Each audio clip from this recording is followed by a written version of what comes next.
जय हिंद दोस्तों, मैं आदित्य द्विवेदी आप सभी का स्वागत करता हूं आपके YouTube प्लेटफॉर्म आदित्यांजल जीएस क्लासेस में।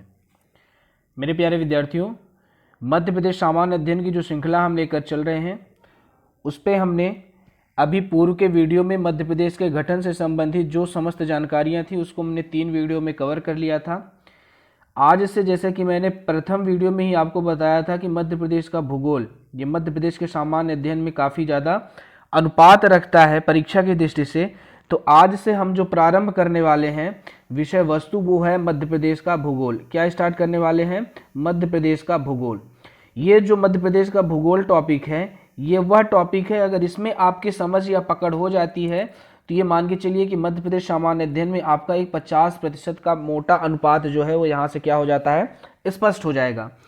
अब हम थोड़ी सी बात कर ले कि मध्य प्रदेश के भूगोल में हम मोटी मोटी चीज़ें पढ़ेंगे क्या।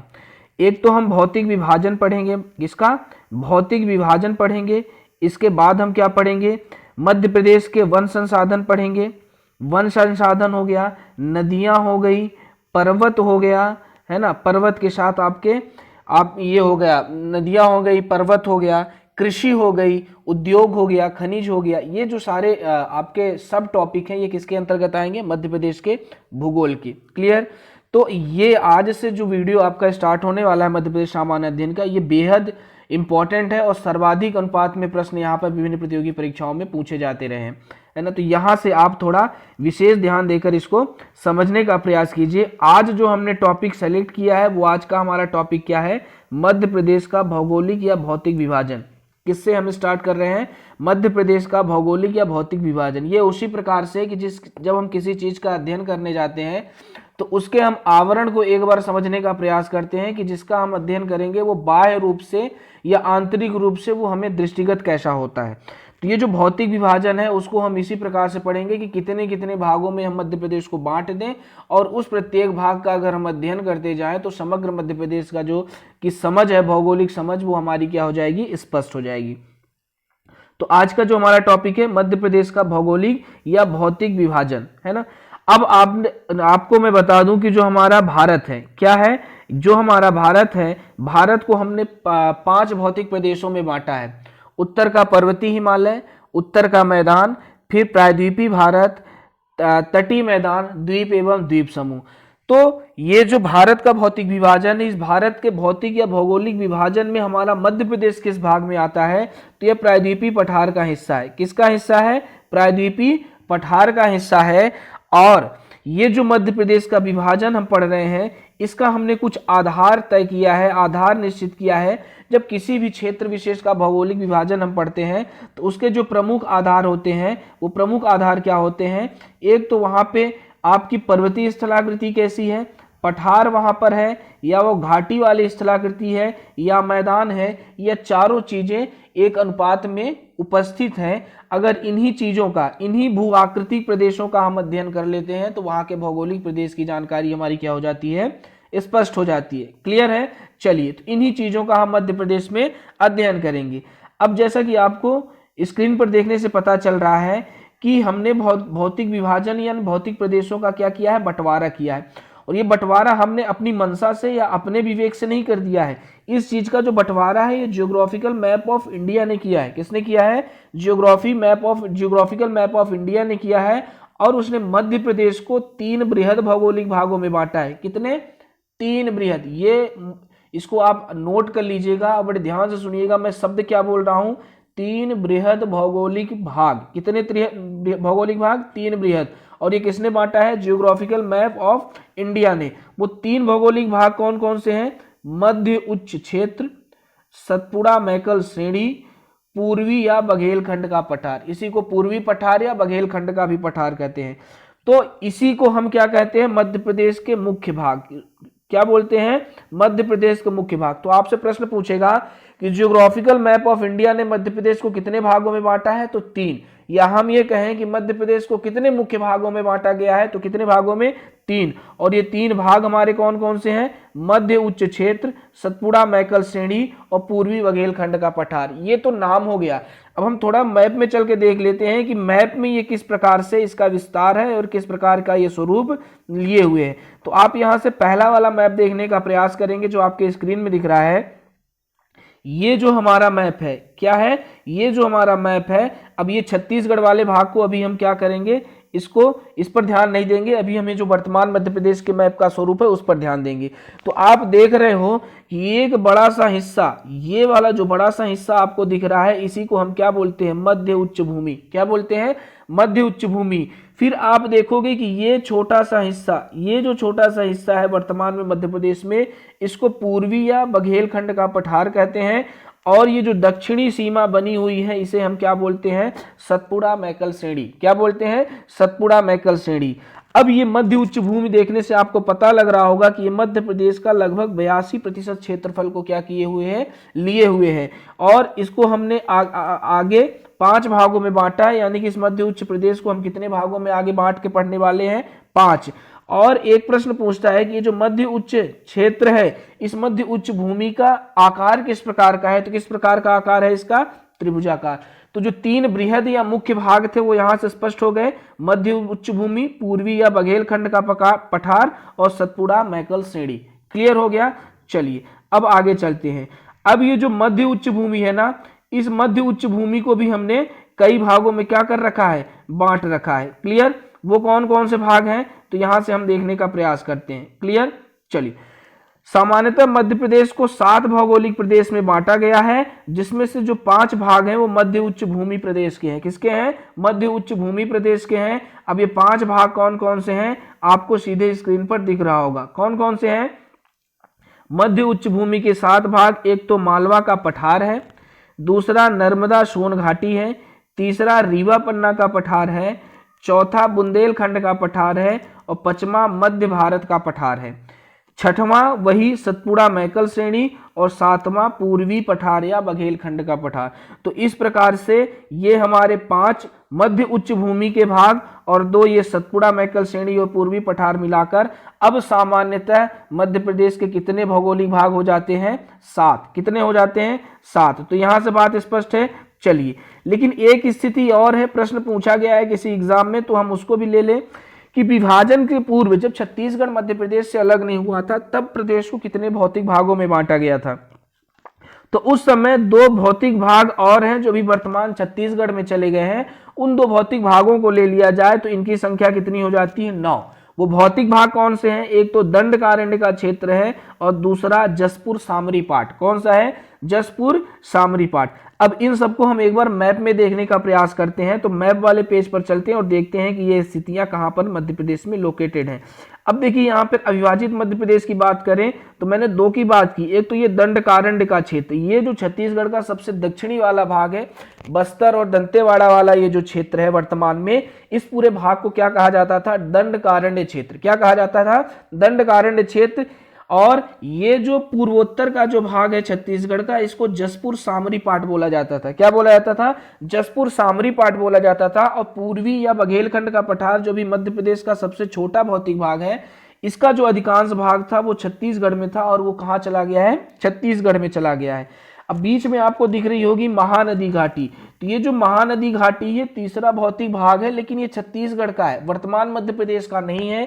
जब छत्तीसगढ़ मध्य प्रदेश का हिस्सा होता था तो ये महानदी घाटी जो है ये आपके नर्मदा सोन घाटी के अंतर्गत ही आती है। तो क्लियर हो गया, 7 मध्य प्रदेश के वर्तमान के और ये जसपुर सामरी पाट और दंडकारण्य क्षेत्र को मिलाकर 2 ये।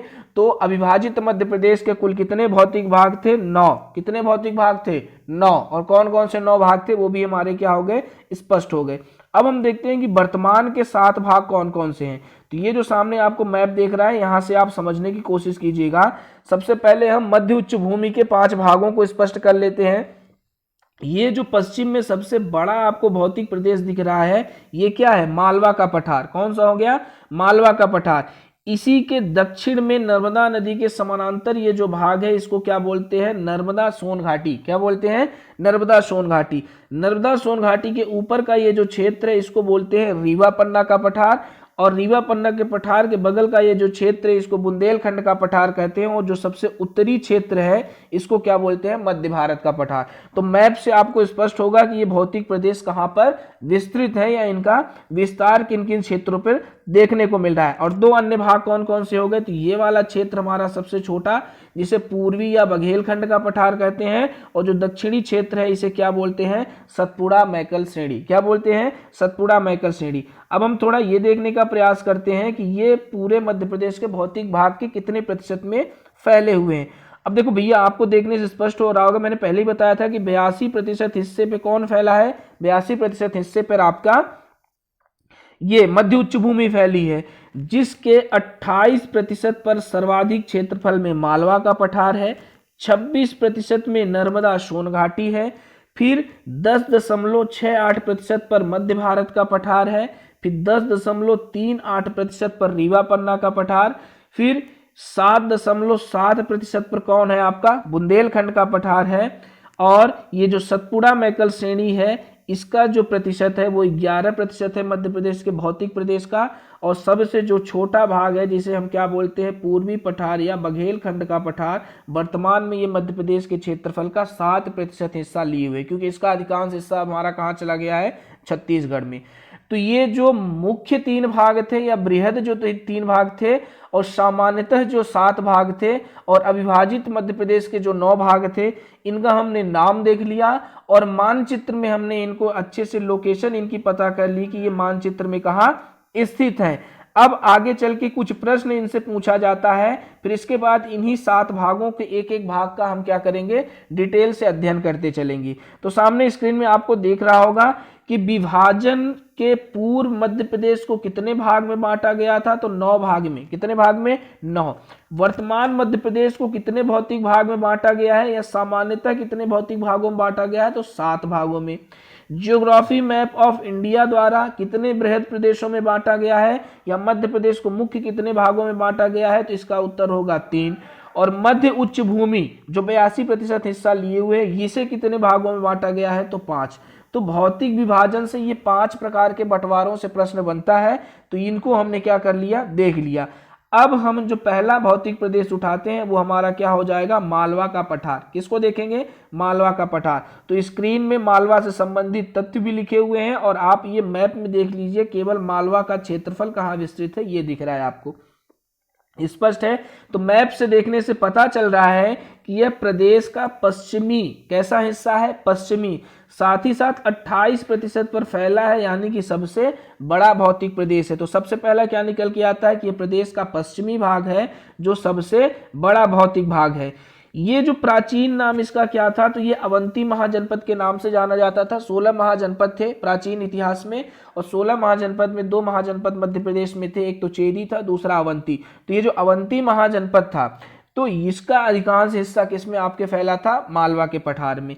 अब हम देख लेते हैं कि इसका नामकरण भैया कैसे हुआ, क्यों इसका नाम मालवा रखा गया। तो मालवा नाम रखने के पीछे का जो कारण था कि यहाँ पर मलय नामक जनजाति पाई जाती थी, मलय नामक जाति पाई जाती थी, और उसी मलय या मालव, कहीं कहीं मलय मिलता है, कहीं कहीं मालव मिलता है, तो इसी मलय या मालव जनजाति के नाम पर ही इसका नाम क्या कर दिया गया, मालवा प्रदेश। क्या कर दिया गया, मालवा प्रदेश। तो नामकरण कैसे हुआ ये भी पता हो गया। अब थोड़ा हम देख लेते हैं कि इसका विस्तार कहाँ कहाँ है। ये जो मालवा का पठार है भैया फैला कहाँ है, तो ये हमने बीच में मालवा रखा, और इस मालवा के चारों तरफ की हम देखते हैं। तो मालवा के जब उत्तर की ओर देखेंगे तो क्या मिलेगा हमें, मध्य भारत का पठार। अब ये कॉन्सेप्चुअल प्रश्न है। अब जो कथन के आधार पर प्रश्न पूछे जाते हैं तो वो ऐसे ही पूछे जाते हैं जिनसे आपको ये निर्धारित करना पड़ता है कि कौन कौन से कथन सही हैं, कौन कौन से गलत हैं। तो मालवा के उत्तर में कौन सा पठार है, मध्य भारत का। पूर्व में कौन सा है, बुंदेलखंड का पठार। दक्षिण में क्या है, नर्मदा घाटी। और पश्चिमोत्तर में क्या है, तो अरावली पर्वत श्रेणी है। क्या है, अरावली पर्वत श्रेणी, या राजस्थान का मेवाड़ क्षेत्र आता है। क्लियर हो गया। अब प्रश्न नदियों से भी पूछता है कि उत्तर में सीमा कौन सी नदी बनाती है, तो चंबल नदी बनाती है। पूर्व में कौन सी नदी बनाती है, बेतवा नदी बनाती है। फिर दक्षिण में कौन सी नदी बनाती है, नर्मदा नदी। और पश्चिम में मालवा के पठार की सीमा कौन सी नदी बनाती है, तो माही नदी। तो विस्तार यानी कि इसके चारों तरफ की क्या भौगोलिक स्थलाकृतियां हैं ये हमने समझ लिया। अब देखते हैं कि इसका विस्तार कितने जिलों में है। तो पूर्णतः या आंशिक रूप से, किसी किसी जिले में पूर्णतः है और किसी किसी जिले में, जैसे गुना हो गया, सागर हो गया, तो ये जिले ऐसे हैं कि इनमें पूर्णतः न होकर कैसा है, आंशिक विस्तार है मध्य प्रदेश मालवा क्षेत्र का। तो पूर्णतः या आंशिक दोनों मिलाया जाए तो लगभग 16 जिलों में, लगभग मैं लगा रहा हूं, है ना, अब तुम लिख के इसको बैठ मत जाना, है ना, ये समझ के लिए है। तो लगभग लगा देने का मतलब है कि अप्रॉक्स है, तो अप्रॉक्स मतलब 16 जिलों में और 5 संभाग में, यानी कि कहीं ना कहीं सीमा के थोड़े हिस्से को टच करता होगा या अधिक प्रवेश कर जाता होगा उसके क्षेत्र में। तो 16 जिले और 5 संभाग में किसका विस्तार है, आपके मालवा प्रदेश का, और ये कुल मध्य प्रदेश के भौतिक भाग का या क्षेत्रफल का 28% है। हमने क्या देख लिया, इसका कहां पर विस्तार है, प्राचीन नाम क्या है, नामकरण इसका कैसे हुआ, ये चीजें हमने मालवा के पठार के बारे में देख ली। अब मालवा के पठार में हम क्या देखते हैं कि भैया मालवा के क्या क्या उपनाम हैं, क्या देखेंगे कि मालवा के उपनाम क्या क्या हैं। तो पहला जो उपनाम निकल के आता है कि मालवा को कृषि प्रदेश कहा जाता है। क्यों कहा जाता है, इसके 2 कारण हैं। एक तो पहला कारण निकल के आता है कि यहाँ पर काली मृदा पाई जाती है। क्या पाई जाती है, काली मृदा पाई जाती है। और दूसरा, यहाँ पर सिंचाई के पर्याप्त साधन है। क्या है, सिंचाई के पर्याप्त साधन है। साधन के तौर पर ये जो नदियां हैं, नदियों पर डैम बना के पर्याप्त मात्रा में सिंचित जल को क्या किया जाता है, उपलब्ध कराया जाता है। और साथ ही साथ जो अंडरग्राउंड वाटर है, भू आंतरिक जल स्रोत जो है वो भी था पर्याप्त मात्रा में, इसलिए यहाँ पे कृषि का विकास सर्वाधिक हुआ और इसका नाम क्या रख दिया गया, कृषि प्रदेश। तो मालवा को क्या कहा जाता है, कृषि प्रदेश। दूसरा, गेहूं की डलिया, क्या कहा जाता है, गेहूं की डलिया। अब ये जो गेहूं की डलिया है, अगर इसको हम मालवा माने, मालवा को 2 भाग में बांटे और बीच से करें लाइन खींचे, तो इधर का हो गया पूर्वी मालवा और इधर का क्या हो गया, पश्चिमी मालवा। तो ये जो पूर्वी मालवा है, हालांकि गेहूं ऐसी फसल है रबी की जो मध्य प्रदेश के लगभग सभी क्षेत्रों में इसकी फसल उगाई जाती है, लेकिन मालवा की बात करें तो सर्वाधिक संकेंद्रण गेहूं की फसल का किधर है, आपके पूर्वी मालवा में। और पश्चिमी मालवा में आपके क्या आ जाता है, कपास और सोयाबीन आ जाते हैं। तो इसको गेहूं की डलिया कहा जाता है क्योंकि औसतन सर्वाधिक गेहूं का उत्पादन मध्य प्रदेश के किस भौतिक प्रदेश में होता है, तो मालवा में होता है। और ये प्रश्न पूछा भी गया है कि किस भूभाग को गेहूं की डलिया कहा जाता है। क्लियर। फिर इसको काला प्रदेश भी कहा जाता है। क्यों कहा जाता है काला प्रदेश, बहुत लोग तो दिमाग लगाएंगे काली मिट्टी पाई जाती है इसलिए काला प्रदेश कहते हैं ना, तो ऐसा नहीं। इसको काला प्रदेश कहने का मतलब ये है कि ये जो क्षेत्र था ये अंडरग्राउंड वाटर यानी कि भू आंतरिक जल स्रोत की प्रचुर मात्रा यहाँ पर पाई जाती थी, लेकिन हमने कुएं एवं नलकूपों के माध्यम से यहाँ का जो भू सतही जल था या भू आंतरिक जल था उसका हमने बड़ी मात्रा में दोहन किया कृषि कार्य के लिए, औद्योगिक कार्यों के लिए। और ये जो दोहन है इसका स्तर इतना बढ़ता जा रहा है कि अब ये जो भू आंतरिक जल स्रोत है ये बड़ी तेजी से इसमें क्या देखने को मिल रही है, गिरावट। तो भू आंतरिक जल स्रोत में कुएं एवं नलकूपों से जल निकाले जाने के कारण उसके सतह में लगातार हो रही तीव्र गिरावट के कारण इसको हम क्या बोलते हैं, काला प्रदेश। क्या बोलते हैं, काला प्रदेश। तो आई होप जो उपनाम है ये आपका यहाँ से स्पष्ट हो गया। अब हम देखते हैं कि मालवा का ये जो पठार है इसका निर्माण कैसे हुआ। क्या देखेंगे, निर्माण कैसे हुआ। तो आप देख रहे होंगे कि दक्कन ट्रैप के दरारी उद्भेदन से पहले बेसाल्टिक लावा के जमाव से हुआ है। एक्चुअली क्या है कि ये जो प्रायद्वीपीय पठार है ना, हमारा भारत का ये जो प्रायद्वीपीय पठार है, इस प्रायद्वीपीय पठार का ये जो अधिकांश हिस्सा है इसको हम क्या बोलते हैं, दक्कन पठार। क्या बोलते हैं, दक्कन पठार, जिसे महाराष्ट्र में दक्कन ट्रैप कहा जाता है, मध्य प्रदेश में मालवा का पठार कहा जाता है और गुजरात में इसे हम काठियावाड़ के पठार के नाम से जानते हैं। कारण क्या है कि जब ये प्रायद्वीपीय भारत जब क्या कर रहा था, यूरेशिया की तरफ गति कर रहा था, तो बीच में ही इसमें क्या हुआ, दरारी उद्भेदन हुआ ज्वालामुखी का। और इस दरारी उद्भेदन से, चूंकि दरारी जब उद्भेदन होता है तो वो जो लावा निकलता है वो बहुत गाढ़ा नहीं होता है, पतला होता है अपेक्षाकृत। तो ये ऊपरी यानी कि ऊर्ध्वाधर जमाव न होकर इसका क्षैतिज विस्तार ज्यादा होता है और कई इसके स्तर बनते हैं और इन्हीं स्तर को क्या बोला जाता है, ट्रैप बोला जाता है। क्या बोला जाता है, ट्रैप बोला जाता है। तो ये जो मालवा का पठार है, महाराष्ट्र का दक्कन का पठार है और जो गुजरात का काठियावाड़ का पठार है ये इसी दक्कन ट्रैप का ही भाग है। तो यहां से बात समझ में आ गई। तो ये जो आपका कौन सा है, मालवा का पठार, तो इसका निर्माण कैसे हुआ है, दक्कन ट्रैप के दरारी उद्भेदन से फैले बेसाल्टिक लावा के जमाव से। क्लियर हो गया। चलिए अब हम देखते हैं कि जब यहाँ बेसाल्टिक लावा का जमा हुआ है तो यही निर्धारित कर देगी यहाँ के मृदा के स्वरूप को। और यहाँ की मृदा, चूंकि ये बेसाल्टिक लावा है तो इस चट्टान में क्या पाया जाएगा, लौह अयस्क पर्याप्त मात्रा में पाया जाएगा। और इस लौह अयस्क युक्त चट्टान का जब अपक्षय होगा, है ना, और वेदरिंग होगी, तो उस वेदरिंग से किसका निर्माण होगा, उससे होगा आग्नेय चट्टान के कारण काली मिट्टी का। किसका निर्माण होगा, काली मिट्टी का। तो मालवा के पठार में कौन सी मिट्टी पाई जाएगी, काली मिट्टी पाई जाएगी। क्लियर।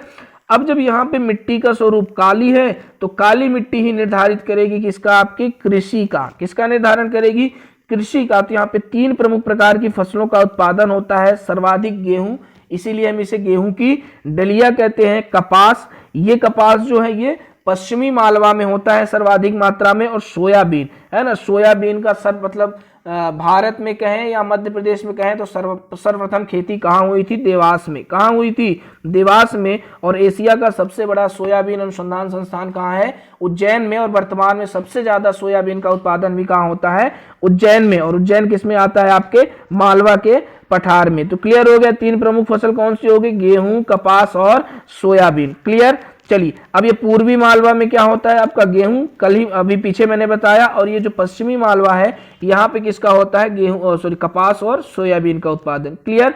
अब देखते हैं कि यहाँ की जलवायु कैसी है। क्या देखेंगे, यहाँ की जलवायु कैसी है। तो यहाँ की जलवायु को समशीतोष्ण जलवायु या सम जलवायु कहा गया है। कैसा कहा गया है, समशीतोष्ण जलवायु या सम जलवायु कहा गया है। क्यों, क्योंकि यहाँ गर्मियों में न अधिक गर्मी पड़ती है और ठंडियों में न अधिक ठंड पड़ती है।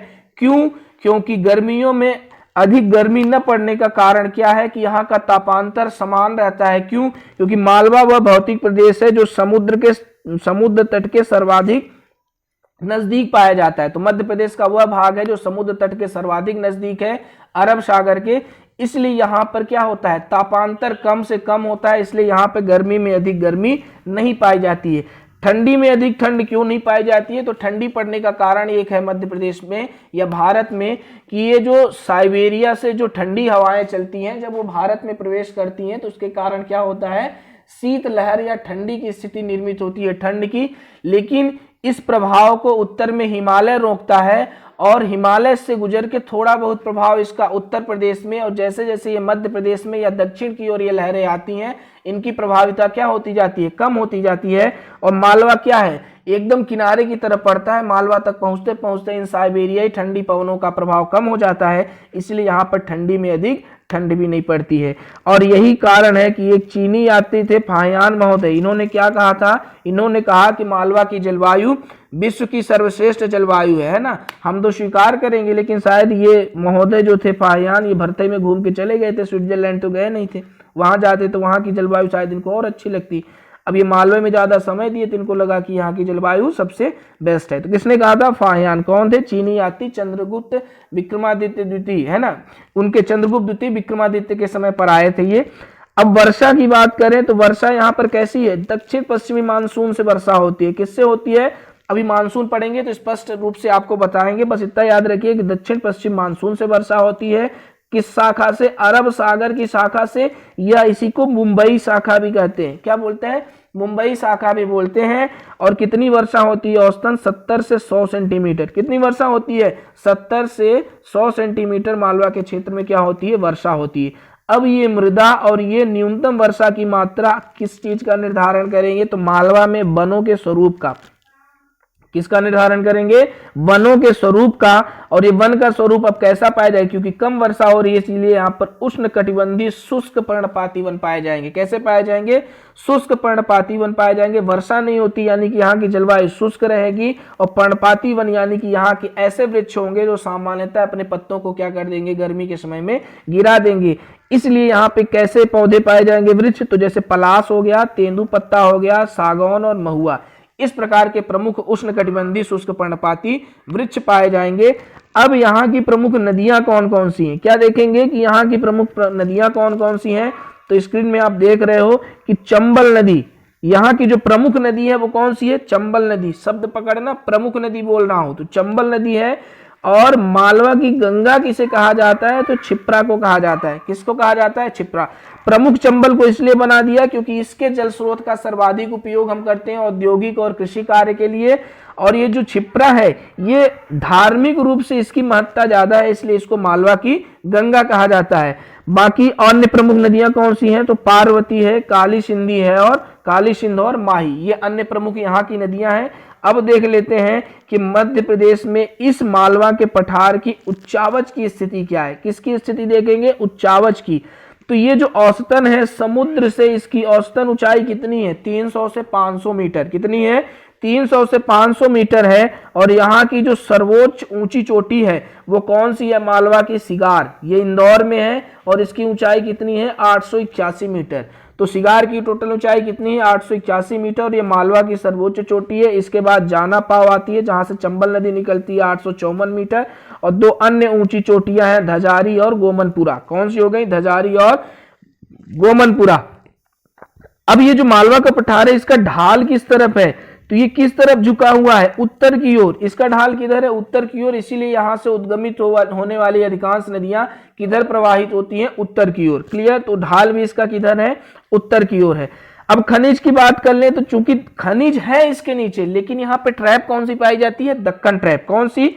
दक्कन ट्रैप पाई जाती है। और दक्कन ट्रैप पाए जाने के कारण यहाँ पर जो नीचे खनिज है उसका दोहन नहीं किया गया है और ना ही अच्छे तरीके से उसकी जानकारी हमें प्राप्त हुई है। तो ये खनिज की दृष्टि से कैसा हो गया? पिछड़ा है। लेकिन फिर भी कुछ खनिज पाए जाते हैं जो स्पेसिफिक इसी क्षेत्र में पाए जाते हैं। तो रॉक फॉस्फेट हुआ जिससे उर्वरक बनाया जाता है, ये झाबुआ में पाया जाता है। स्लेट हुआ और ये कहाँ पाया जाता है? मंदसौर में। क्लियर हो गया? अब उद्योग की बात कर लेते हैं। किसकी? उद्योग की बात कर लेते हैं। तो यहाँ के जो प्रमुख औद्योगिक केंद्र है, तो उद्योगों के मामले में पूरे भौतिक प्रदेशों में ये अग्रणी प्रदेश आता है। कौन? आपका मालवा का पठार अग्रणी प्रदेश है। कुछ औद्योगिक इकाइयां या केंद्र हैं जैसे पीथमपुर धार का हो गया, रायसेन हो गया, देवास हो गया, धार हो गया, इंदौर। इन जिलों में बड़ी मात्रा में, इंदौर को तो उद्योग राजधानी ही कहा जाता है और वस्त्र उद्योग निर्माण के कारण इसको मिनी बॉम्बे भी कहा जाता है। क्लियर? अगला अब देखेंगे कि इस मालवा के पठार में कौन कौन से पर्यटन क्षेत्र है। क्या देखेंगे कि मालवा के पठार में कौन कौन से पर्यटन केंद्र हैं। तो एक तो धार का आपका मांडू, जिसे खुशियों का शहर कहा जाता है, शादियाबाद। फिर वांगचू पॉइंट है, यहां से सनसेट को देखना काफी अपने आप पर्यटकों के लिए आकर्षण का विषय है। उज्जैन जो कि धार्मिक का केंद्र है, अध्यात्म का केंद्र है। फिर पाताल पानी, पाताल पानी में क्या है? चंबल नदी में झरना बना हुआ है, वो भी अच्छा। जाम गेट है। राला मंडल जो कि सबसे छोटा अभ्यारण्य है मध्य प्रदेश का, इंदौर में है। पितृ पर्वत, ये भी इंदौर में है और यहाँ पर मेटल की, है ना, हनुमान जी की बहुत बड़ी मूर्ति स्थापित की गई है जो कि संभवतः जहां तक मुझे याद है भारत की सबसे बड़ी मेटल की हनुमान जी की मूर्ति बैठी मुद्रा में है ना, योग की मुद्रा में बनी है। तो इस तरीके से हमने आज मध्य प्रदेश के भौगोलिक विभाजन को हमने देखा। भौगोलिक विभाजन कई आधार पर किए गए हैं, उन आधारों पर हमने उसके कई भाग देखे। फिर इसके बाद हम एक एक भाग में से जो हमने पहला भाग उठाया था वो क्या था? हमारा मालवा का पठार। और मालवा के पठार को हमने बड़े डिटेल से देखा है। तो आई होप ये वीडियो आपको अच्छा लगा होगा। अगर ये वीडियो अच्छा लगा है तो इसे आप लाइक जरूर कीजिएगा। हाँ, अगर इसमें कुछ सुझाव देना होगा तो उसे आप कमेंट बॉक्स में जरूर लिखिएगा, क्योंकि आपके सुझाव जो है वो सदैव से हमारे लिए क्या है? सम्माननीय है ना। और इसके साथ अगर अभी आपने चैनल को सब्सक्राइब नहीं किया है तो सब्सक्राइब जरूर कर लीजिएगा। अपने दोस्तों से भी इसके लिए कहिएगा, क्योंकि अब हम आज से संभवतः जो आपके मध्य प्रदेश पटवारी के लिए जो सामान्य प्रबंधन की क्लासेस है उसको स्टार्ट करेंगे और एक दो दिन में हम विज्ञान की भी कक्षाएं इसमें प्रारंभ कर देंगे। तो जो आपकी पटवारी का एग्जाम है, ये व्यापम के जो अन्य सामान्य अध्ययन की विषय वस्तु है उसकी भी क्लासेस हम धीरे धीरे चालू करेंगे। तो जो सामान्य अध्ययन एक मुख्य विषय है किसी भी प्रतियोगी परीक्षा के लिए, तो धीरे धीरे हर विषय को लेकर हम अपने प्लेटफॉर्म पर आएंगे। तो आप हमारे इस चैनल से जुड़ जाइए और मिलते हैं नेक्स्ट वीडियो में। शेयर जरूर कीजिएगा अपने इस चैनल को। और एक बात जो मैं सदैव कहता हूं कि माता पिता, गुरुजनों, सैनिकों और किसानों का आप सदैव सम्मान कीजिएगा, क्योंकि ये हमारे और हमारे राष्ट्र के अस्तित्व के निर्धारक हैं। मिलते हैं नेक्स्ट वीडियो में, तब तक के लिए जय हिंद।